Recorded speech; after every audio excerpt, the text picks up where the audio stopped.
here to stay, and not just for this year, but for years to come.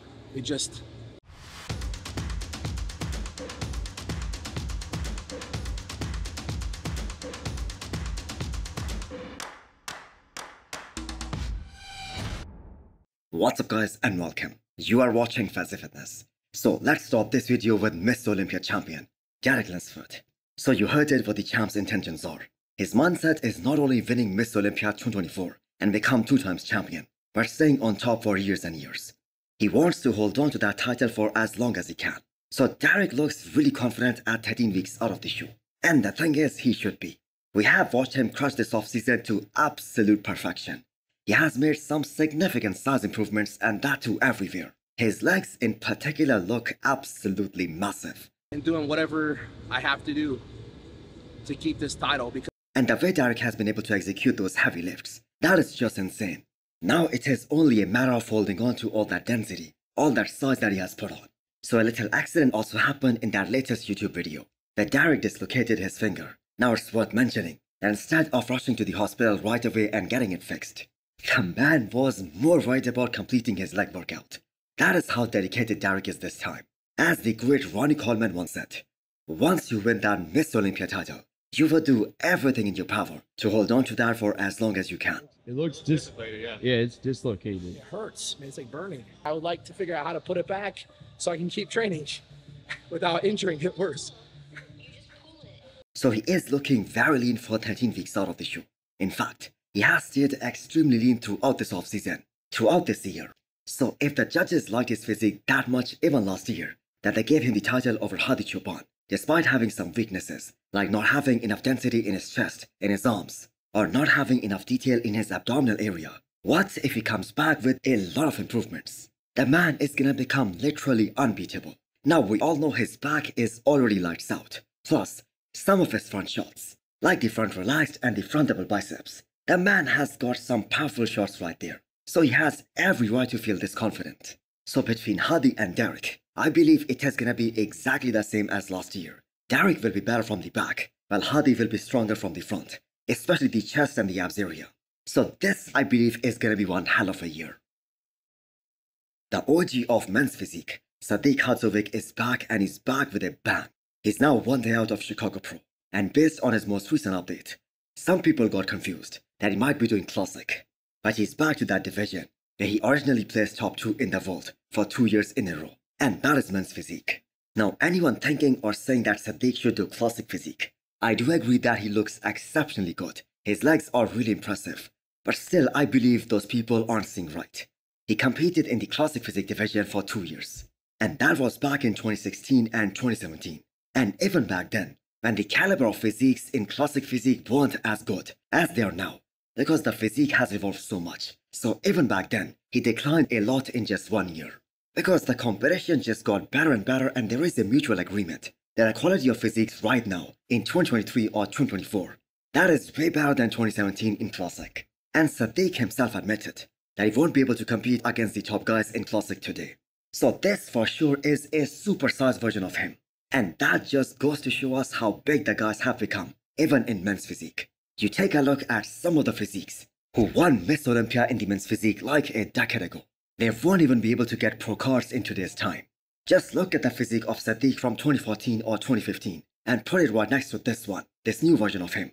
The difference is just unreal. So props to Sadik that even after 10 years of competing as a professional, he's ready to bring the heat in Chicago, as he looks absolutely shredded to the bone. Next up, we have a 12 weeks out physique update from Theo Lagverier. So Samson Dauda won both Romania and Prague, which were scheduled right after the Olympia last year. And Theo actually played it really smart, and he competed at Japan Pro, the 3rd qualifier for 2024. And just because Samson was already qualified for the Olympia this year, because he was top 3 in the world, you can say that he took those 2 spots away from some of the guys who were competing at those shows. So that makes Theo Lagverier the first one to qualify on the basis of winning a show, other than Hadi Choopan, Derek and Samson. So this is gonna be Theo's 3rd Miss Olympia of his career. So he's becoming an experienced guy up on that big stage. So great to see him posting a back update, because that's the area where he needs to make the most amount of improvements. Now I think we can all agree he isn't a top 10 guy, and that is based on his structure, his aesthetics. So Theo can be ripped to the bone, and the thing is, he is extremely consistent with that. He always nails his conditioning every time he steps on stage. But the thing is, he isn't the biggest guy on the stage, neither is he the most aesthetic guy. But he had a full year solely to focus on getting bigger, putting on more size, which happened for the very first time in his career, where he qualified at such an early stage of the year. So it's gonna be a lot better in 12 weeks time. Next up, we have an update from Jon De La Rosa. So he is just over 2 weeks out of his next show, which is gonna be Tampa Pro. So if for whatever reason he doesn't win in Tampa, he's gonna be doing Italy Pro, and that is in September. And if that happens, there will be a rematch between Jon and Hunter, because both these guys went toe-to-toe last year at Tampa Pro 2023, where Hunter Labrala came out ahead. So the whole reason behind Jon De La Rosa skipping the post on Classic Tour, specifically him not doing Detroit Pro, because that was a show he could have won. So the reason for him skipping that show, that was because they wanted to put on more size, more density on his frame. I mean, he could have done Detroit Pro and then focus on making some improvements, but they chose the other way around. And honestly speaking, he looks super impressive right now. So Jon has put on some quality muscle mass and density on his frame. Plus the fact is he has that old man muscle maturity, because the guy has been competing for more than a decade now. Yes, you guys heard that right. After Brandon Curry, he's most probably gonna be the most experienced guy up on that Olympia stage. And for his frame, he's packed with a lot of muscle.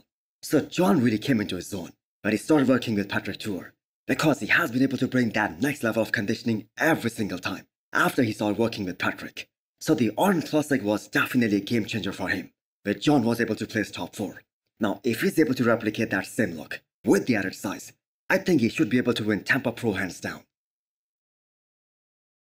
It's always so great when you hear one active IFB pro admiring another athlete who competes in that same division. So this was a question asked to Justin Shire about Andrew Jack regarding his new update on the road to Texas Pro. Andrew is always impressive. That update was impressive. Seeing him in person is incredible. That guy, he is a specimen. One of those guys that doesn't quite translate in pictures, just how preposterous he is, but just with his height and the projection he has with his muscle and the roundness and the quality, man, that guy is good. Now, it's not the first time someone has said that Andrew looks so much more impressive in person than he does in pictures and videos on Instagram. Ian Valier said the same thing about Andrew Jack, that he is the most impressive guy in person, and the pictures or videos do not do him any justice. And that was after he saw him at the Olympia backstage back in 2022. And keep in mind, Andrew was making his Olympia debut that year.